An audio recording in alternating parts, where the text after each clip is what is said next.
Ito na naman ang mga video ng nakita natin sa social media at ito nga ay nangyari na naman sa Hong Kong. Non-stop talaga at para nang series ang nangyayaring mga viral video dyan sa Hong Kong. What? Itong makikita natin ngayon, itong unang video na makikita natin ngayon ay parang away nga ito sa pwesto nila dito sa kanilang tinatambayan ng mga OFW dyan sa Hong Kong. At hindi nga natuwa itong si Kabayan sa kanyang reaksyon at maririnig nga natin sa kanyang boses na medyo bad trip itong si Kabayan. At kung ano nga ay kinagagalit itong si Kabayan, pakinggan natin ang kanyang sinabi.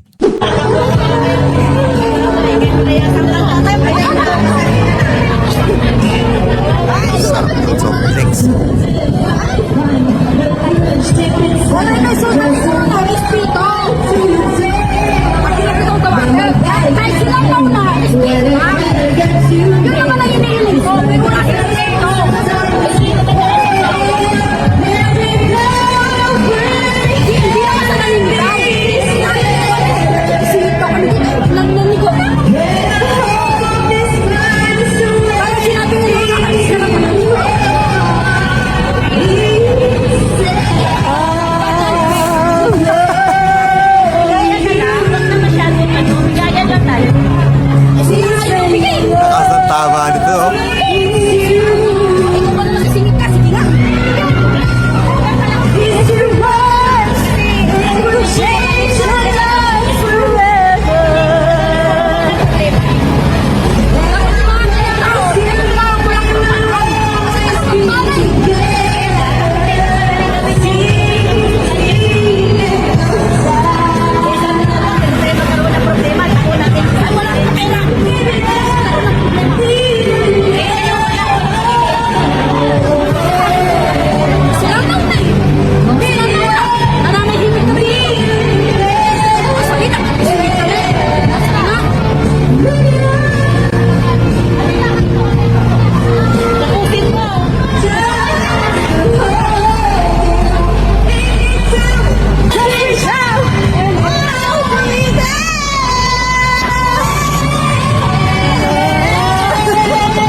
So ano ba to? Away ba to sa pwesto ng tambayan dyan sa Hong Kong? Parang dapat yata dyan sa inyo mga kabayan, meron na kayong titulo ng pwesto dyan sa Hong Kong para hindi na kayo nag-aaway-away.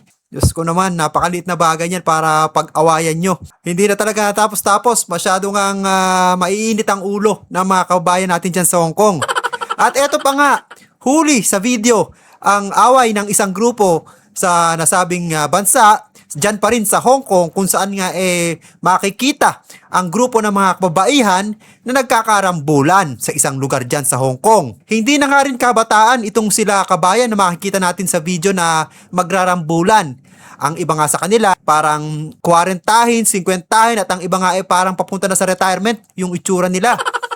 Kaya naman, panoorin natin ang eksenang ito kung saan ay mainit na nagsalpukan ang dalawang grupo nitong sila kabayan.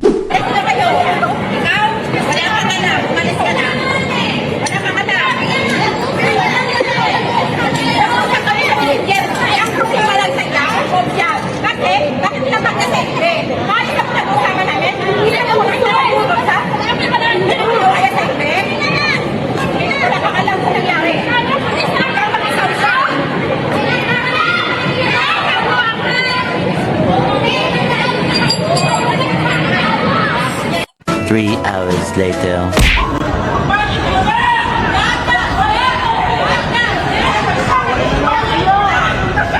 Ay, nadugo yung ilong na babae.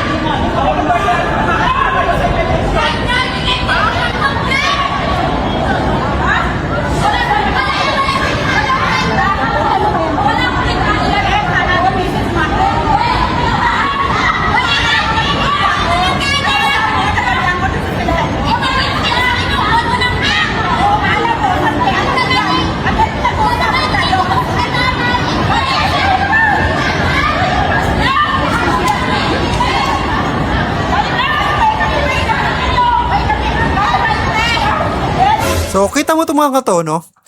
Ayaw nilang nang nagbabiral sila sa social media pero gumagawa sila ng kahihiyan. So hindi natin maintindihan minsan kung bakit late realization ng karamihan nga sa mga OFW dito sa Hong Kong. Kung saan pagkatapos nga nilang gumawa ng iskandalo at saka sila mapapahiya.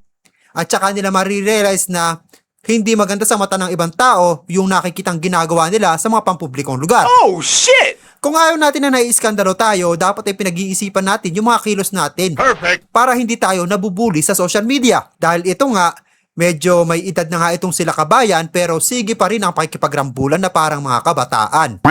Sinasabi nga nila na parang mga nagmumurang kamyas itong sila kabayan dahil nga sa edad nila ganito pang inaasan nila sa publiko. Hindi man malinaw kung ano naging totoong dahilan ng away ni itong dinakabayan, pero isa nga lang ang malinaw dito, ang kahihiyan na binibigay nila sa mga kapwa nila Pilipino na nandoon sa Hong Kong at sa buong Pilipinas at pwede nga itong mapanood ng kanilang mga kaanak at pwedeng magdala ng kahihiyan sa kung sino man ang makakapanood nito sa kanilang mga tahanan. Oh, shit! Kaya naman mga kababayan, ingatan natin at isipin natin ang ating mga pinagagawa. Huwag tayong basta lamang nagpapadala sa bugso ng ating mga damdamin na galit tayo ngayong araw na ito at kung sino yung nasa harapan natin ay para tayong mga immortal na walang inuurungan at handang makipagbasagan ng muka para lamang sa ating mga walang kwentang pinaglalaban. Perfect. So lagi tayong mag-ingat mga kababayan para hindi tayo napapahiya at nakakaladkad sa social media. At kung nagustuhan nyo ang videong ito at bago ka pa lamang dito sa aking YouTube channel, ay ini-invite kita mag-subscribe at pahit na rin ang notification bell para lagi kang updated sa mga viral video at balitang OFW na ina-upload natin dito sa ating YouTube channel. Maraming salamat sa iyong panonood.